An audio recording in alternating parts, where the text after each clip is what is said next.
Kuachwa kunauma sana. Haijalishi nani alikosea. Moyo unapovunjika, mwili na akili hupita kwenye kipindi kigumu tunachokiita emotional trauma. Katika hali hii, akili yako inapoteza uwezo wa kufanya maamuzi sahihi. Haya ni mambo 6 ya kuepuka ukiachwa. 1. Acha kulialia na kubembeleza. Tumia no contact rule.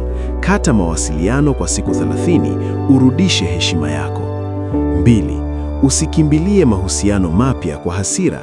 Jipe muda upone kwanza. 3. Acha kumfuatilia.